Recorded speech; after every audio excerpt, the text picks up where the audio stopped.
Salutations à tous, c'est votre Franck, toujours dans les exhortations par la manifestation de la grâce du verbe de loi et par l'enseignement monétaire sur l'ensemble, les permis de nouveau qu'on puisse recevoir une nouvelle exhortation. Donc, toujours dans Kalata Dimsi, le code révélé de la Bible authentique sans erreur ni contradiction, disponible dans les éditions Zulula 100.com. Donc, pour tous ceux qui veulent se procurer ce rouleau formidable, exceptionnel, qui perturbe le monde occulte, qui perturbe le soi-disant pasteur de religion dites révélées et toute forme et sorte de religion confondue. Donc, ce livre-là dérange. Donc, si vous voulez vous procurer ce rouleau-là, où toute l'histoire de l'humanité a contenu la véritable histoire de l'homme noir, des patriarches et des matriarches qui étaient tous de race noire, je vous invite, je vous exhorte à vous rendre dans les éditions zonula100.com et à vous procurer ce rouleau formidable. Donc, on va aller dans le livre d'un patriarche. Donc, c'est un patriarche qui a marqué son temps, qui a marqué son époque, et continue encore de faire parler de lui par ses écrits. Et maintenant, mais dans les Bibles classiques, donc dans les canons, là-bas, on sait qu'ils ont changé ses propos. Ils ont voulu lui attribuer des propos qui n'étaient pas à lui, comme par rapport à la circoncision. Donc, on dit que le soi-disant Paul des Bibles classiques va contredire, dans les Bibles classiques, va contredire Yahvé par rapport à la loi de la circoncision, de la circoncision. Donc, cette loi-là que Yahvé a donnée à perpétuité. Et Paul vient maintenant, à son époque, dire que si vous vous circoncisez, Christ ne vous sert plus à rien. Et nous savons que tout cela, c'est du n'importe quoi. Ce sont ceux qui sont venus falsifier, changer l'histoire du peuple originel, parce qu'il faut savoir que les Bibles classiques de Genèse à Apocalypse, c'est l'histoire de l'homme noir qui a été falsifiée. Donc ici, on va lire les véritables propos de celui qu'ils vont appeler Paul de Tarse. On va lire ses propos ici dans Kalata Dimsi. Et il faut savoir que son véritable nom, c'est Essombe. Essombe qui veut dire donc, le jeûne. Donc ici, et son livre s'intitule La réconciliation. Donc on va aller au chapitre 19 et le titre c'est La viande provenant des sacrifices offerts aux idoles. Donc c'est quelque chose qu'on voit dans le visible et surtout actuellement même par rapport aux soi-disant traditionnalistes, les soi-disant kémites et ceux aussi des religions dites rebelles qui vont pratiquer ces choses-là. Ils vont offrir des sacrifices donc à des divinités qui représentaient, c'est-à-dire que les idoles, il faut savoir que les idoles, c'est quoi déjà? C'est des statuettes.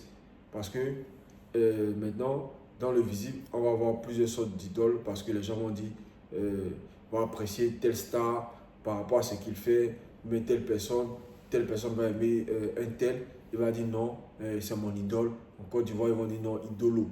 Donc les gens même ont la facilité même de prononcer cela, de dire non que non, ah, tu es mon idole, tu es ceci, tu es cela. Donc, parce que ces gens-là même, ils sont dépourvus ils sont dépourvus déjà de spiritualité, ils banalisent tout.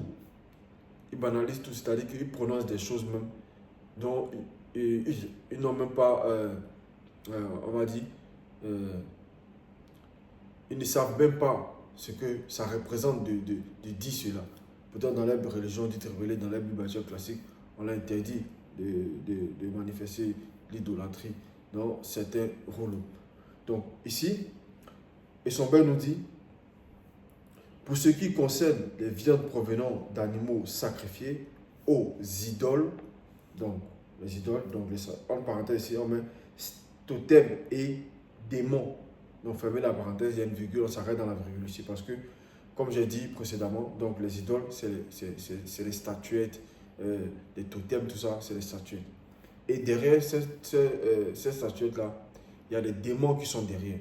Ce n'est pas que les démons vont résider dans ces statuettes-là, mais ces statuettes vont représenter un canal par rapport aux démons qui va inspirer ceux qui vont venir faire ces sacrifices-là. Donc, ce n'est pas que lorsque les gens vont s'adresser à des statuettes, par exemple à Marie ou bien à telle ou telle chose, qu'il y a forcément quelqu'un. Non, c'est un canal en fait. Donc, il faut savoir cela. Donc, on poursuit ici. Nous savons que nous avons tous la connaissance, mais la connaissance rend orgueilleux. Donc, Essombe ici, il s'adresse ici au non-initiés graciés, aux gens qui écoutaient le message, aux gens qui avaient accepté la vérité, qui écoutaient les préceptes, les recommandations du verbe de Loba. Donc, il les exhortait ici, il les enseignait ici. Donc, il a dit, nous savons que nous avons tous la connaissance. Et c'est quoi cette connaissance-là ici? Donc, on poursuit encore, plus encore, on va voir encore plus en profondeur. Mais la connaissance rend orgueilleux, virgule, tandis que l'amour selon la vérité édifie. Donc, ici, ça peut représenter la connaissance de l'homme livré à lui-même aussi. Et aussi, la connaissance aussi par rapport même aussi à la vérité aussi. Donc, quelqu'un, normalement, qui a la connaissance peut manifester une certaine forme d'orgueil par rapport à... L'orgueil peut saisir cette personne-là. Et on peut voir cela aussi par rapport à ce que la personne va manifester dans le visible, par rapport à ceux qui l'entourent, tout ça. Donc, c'est de ça que Sommet ici, il fait mention ici. Donc, quand il dit encore, tandis que l'amour selon la vérité. Et ici, cette vérité-là, c'est la vérité avec un V majuscule. Donc, c'est la vérité même qui vient d'au-delà de cette réalité du visible. Donc, cette vérité-là, elle édifie. Et il poursuit ici, dans le verset 2, celui qui s'imagine avoir de la connaissance ne connaît pas encore comme on doit connaître. Donc, et son ici rentre encore plus en profondeur par rapport à cette personne-là qui vont s'enorgueillir d'avoir la connaissance ici. Il dit, celui qui s'imagine, donc ceux-là vont s'imaginer avoir la connaissance, ils vont s'imaginer avoir le savoir, donc ils vont venir expliquer des choses parce que eux-mêmes, ils ont appris dans tel ou tel, bon, des gens, ils vont, on va dire comme ça, ils vont à l'école, on va les apprendre que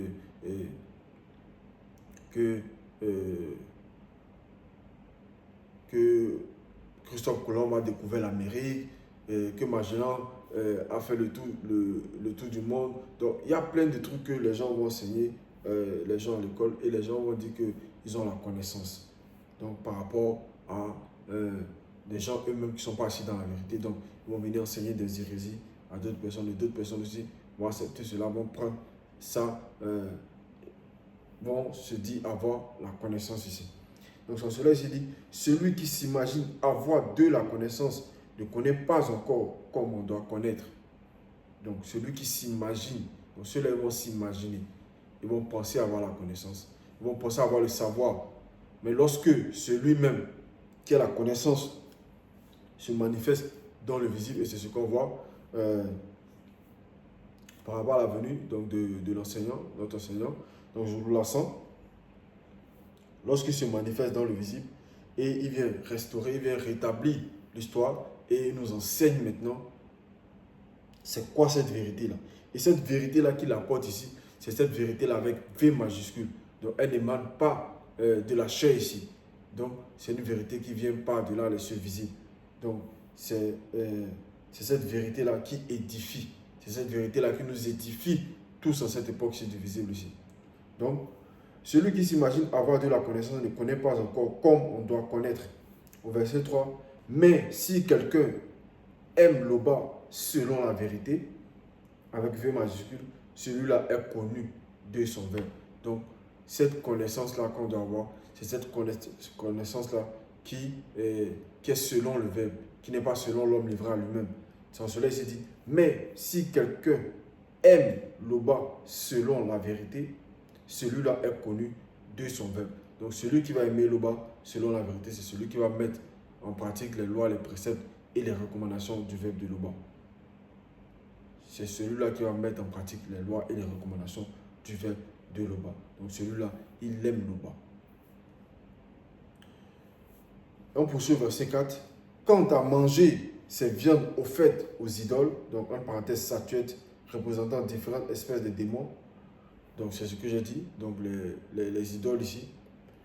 Donc il dit, quant à manger ces viandes offertes aux idoles, parce qu'on voit souvent souvent même au village, des gens qui vont adorer, ils vont aller pratiquer des cultes devant des statues, tout ça. Ils vont immoler des bêtes, que ce soit des bœufs, des moutons, des poulets, tout ça. Donc, ils sont bien ici dit, quant à manger ces viandes offertes aux idoles, statuettes, en parenthèse statuettes représentant différentes espèces de démons, le pouvons-nous? Il pose la question, pas qu'il ne connaît pas la réponse. Donc, ici, il poursuit ici. Nous savons que dans le visible, une idole, donc en parenthèse, statue, n'est rien du tout. Il n'y a que le bas unique créateur. Donc, et son bas ici, il révèle ici que par rapport à cette viande-là, ici, que ceux-là vont immoler, ils vont tuer, tout ça, il dit ici que ces idoles-là sont rien du tout. Donc, en parenthèse, ces statues-là, c'est rien du tout. Parce qu'il n'y a rien, il n'y a pas d'esprit là-dedans. C'est juste peut-être de bois ou bien, on va dire de la terre ou bien les gens vont, un artisan va fabriquer cela et il n'y a pas d'esprit à l'intérieur. Parce que les esprits ne vont pas résider dans quelque chose qui n'a pas, qui ne vit pas, qui n'a pas d'esprit, qui ne vit pas, tout simplement. Donc, nous savons que les démons, ils avaient des corps physiques autrefois. Donc, leur corps physique a été exterminé. Donc, maintenant, ils sont dans l'invisible du visible. Donc, ils sont devenus maintenant des mauvais esprits. Donc, ils vont posséder des gens qui ont l'être le mouvement. Donc, ils vont posséder les animaux, ils vont posséder certains hommes en fonction des portes que chacun peut ouvrir. Donc, il faut comprendre cela. Donc, ces statuettes-là, il n'y a pas d'esprit dedans. Donc, les gens qui vont aller se prosterner devant la soi-disant Marie, ils vont allumer des bougies, ils vont aller prier Marie. Ils vont s'adresser en pensant que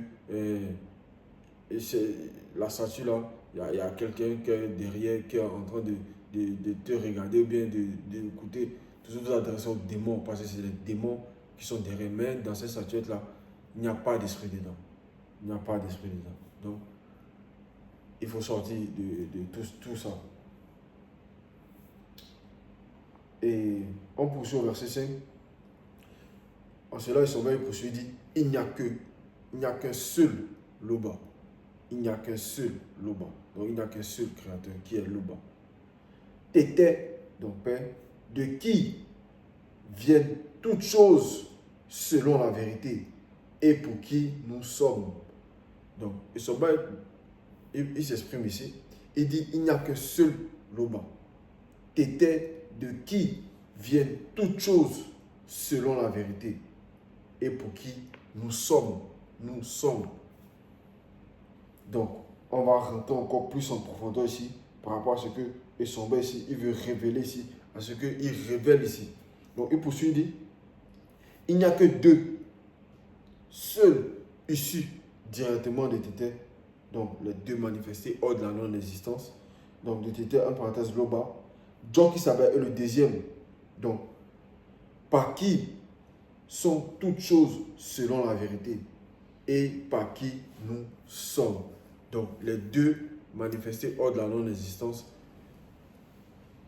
c'est eux le grand tout. Donc, il faut savoir que tout a été créé pour eux et en eux. Donc, nous appartenons aux deux. Nous appartenons aux deux. Donc, toutes choses selon la vérité et pour qui nous sommes, donc c'est pour les deux. Donc si on est pour les deux, on est aussi pour l'Oba. Donc, verset 6. Or, la connaissance n'est pas le partage de tous, car tous ne sont pas encore éclairés. Donc, ils sont bas ici, il s'exprime ici, il révèle ici, et il enseigne ici.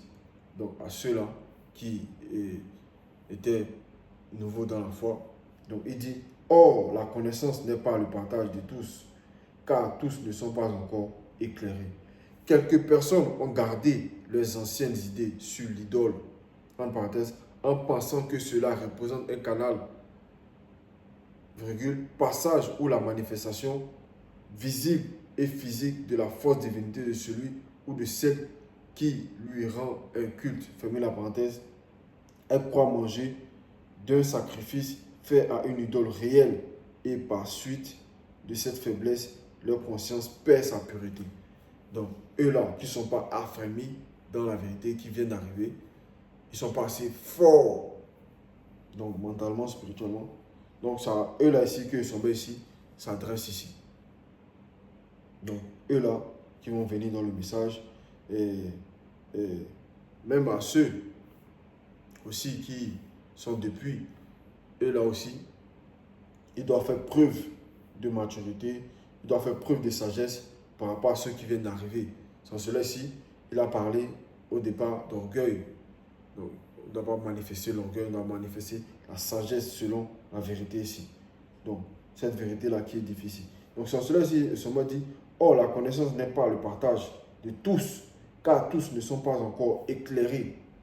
Quelques personnes ont partagé, ont gardé plutôt leurs anciennes idées sur l'idole. Donc, certaines personnes qui viennent d'arriver encore, qui n'ont pas encore la connaissance même, vont penser que ces idoles-là, comme j'ai dit, ces statuettes-là que les gens vont représenter, qu'il y a un esprit derrière cela, donc ils ne vont pas vouloir manger ici.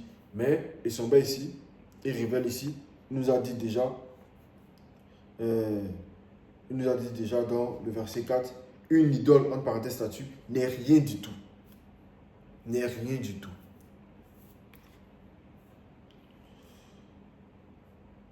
Et on poursuit au verset 7. Il est vrai qu'un aliment peut nous rapprocher de la manifestation de l'amour de l'Oba. En parenthèse, ceci en obéissant à une loi sur l'alimentation. Donc, l'alimentation peut nous rapprocher de la manifestation de l'amour de l'Oba. Et en même temps, nous en éloigner. Donc, ceci en désobéissant à une loi sur l'alimentation. Donc, par rapport à l'alimentation, nous savons qu'il y a des animaux après la chute qu'on ne doit pas consommer. Donc, il y a des aliments qui peuvent nous rendre, qui peuvent nous souiller, qu'on ne doit pas consommer. Et aussi, par rapport même à la loi aussi sur l'alimentation, nous savons que on ne doit pas manifester la gourmandise, tout ça, parce que ça peut nous éloigner aussi de la manifestation de l'amour de l'Oba. Donc, c'est en mettant les pratiques et les préceptes des recommandations du verbe de l'Oba qu'on se rapproche. Donc, c'est dans tout, même dans l'alimentation, dans tout, on doit manifester la manifestation de la volonté de l'Oba. Au verset 8, prenez garde toutefois que votre liberté ne devienne une pierre d'achoppement pour ceux qui pourront être faibles. Donc, et son verset ici, il révèle ici à ceux qui sont, on va dire, un peu matures spirituellement. Il leur dit ici, prenez garde toutefois que votre liberté ne devienne une pierre d'achoppement pour ceux qui pourront être faibles. Donc ceux qui viennent d'arriver, qui sont faibles, il y a certaines choses, même si ce n'est pas un péché de manifester cela, mais par rapport à eux, on va faire preuve de sagesse ici. On va faire preuve de sagesse, on ne va pas manifester l'orgueil. Donc, quoique ce n'est pas un péché de manger cela, celui qui est fort spirituellement peut le faire. Mais quand il y a des frères ou des sœurs, ou même des sœurs qui sont avec d'autres sœurs, qui ne sont pas assez près spirituellement, il faut faire preuve de sagesse ici. Et c'est ce que son verset ici, il nous exhorte ici à manifester. Et il poursuit ici, au verset 9, car si quelqu'un te voit, toi qui as de la connaissance, donc quelqu'un qui a la connaissance par rapport aux préceptes ou aux recommandations, donc cette personne-là qui a la connaissance, mais qui n'a pas la connaissance de ce que son ici il entend révéler ici par rapport au fait de ne pas être une pierre d'achoppement pour celui qui est faible, parce que quelqu'un peut avoir la connaissance par rapport au fait que consommer ces viandes-là, donc au fait, ces viandes-là provenant de sacrifices au fait aux idoles, il sait qu'une idole, c'est rien du tout. Lui peut manger ça. Lui, il sait que c'est rien. Donc, lui là, on dit ici, car si quelqu'un te voit, toi qui as de la connaissance, donc la connaissance par rapport à savoir que les idoles, c'est rien, tout ça, assis à table dans un temple d'idoles, donc en parenthèse, statuettes représentant différentes espèces de démons, sa conscience à lui qui est faible ne le portera-t-elle pas à manger des viandes sacrifiées aux idoles? Donc, pose la question ici. Donc, il nous amène à comprendre, à avoir l'état de conscience, à transcender notre état de conscience pour manifester ce qui est juste selon le verbe.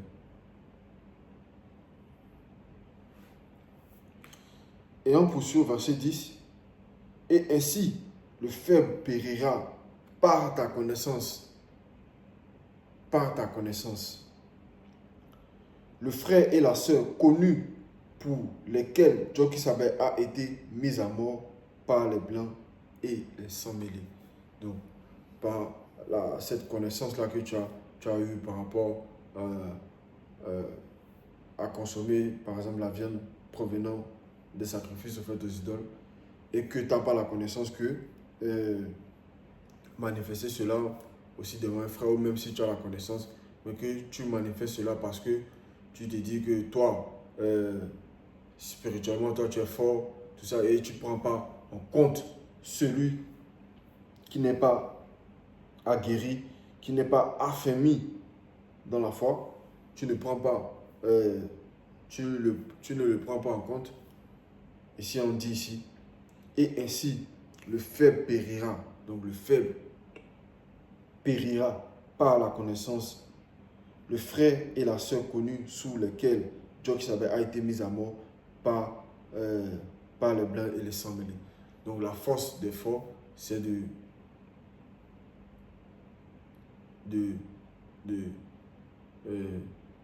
aussi aider ceux qui sont faibles à avancer et non pas à les faire chuter. Donc c'est ça que son verset ici, il révèle ici. Verset 11.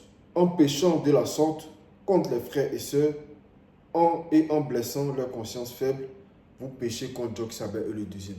Donc son verset ici dit ici que le fait de manifester cela, c'est un péché. C'est péché contre le verbe. C'est péché contre Jokisabe et le deuxième. Donc on doit prendre garde ici à notre comportement ici. On doit prendre garde à notre façon, à notre manière de marcher, à ce que nous manifestons. Donc, on doit avoir cette connaissance-là, que son Père il révèle ici. Et lorsque on est avec ceux qui sont faibles, on doit mettre ce que son Père révèle ici en pratique. Donc, au verset 12, c'est pourquoi si un aliment scandalise mon frère ou ma soeur, je ne mangerai jamais cet aliment devant eux, afin de ne pas scandaliser mon frère ou ma soeur. Donc, et son Père dit ici que lui, si un aliment scandalise mon frère ou ma soeur, il ne dit pas que si un aliment scandalise donc son frère ou sa soeur, c'est celui ou celle qui fait la manifestation de la volonté de l'Oba. Donc, et son Père ici, il considère cela ici. Donc, il se met dans la disposition pour ne pas que ceux-là qui ont accepté le message et qui sont sur le chemin pour accéder à l'Angé la Bodéa, donc la vie éternelle ici, ils retournent dans leur ancienne vie, ils retournent dans leur vomi, ils abandonnent la foi ici. Donc, parce que lui ici, il prend la posture ici d'un berger ici, d'un guide ici. Donc, il est conduit ici. Donc, tout ce qu'il faut faire, il met cela en pratique pour ne pas que cela se perde par sa faute. Donc, on ne doit pas être une pierre d'achoppement pour son frère ou sa soeur. Donc, on doit veiller sur nous-mêmes, nos façons d'agir, nos manières de se comporter, tout ça. C'est très important ici. Donc, c'était l'exhortation. L'Oba se glorifie toujours quand il ne peut en être autrement. Ainsi soit-il.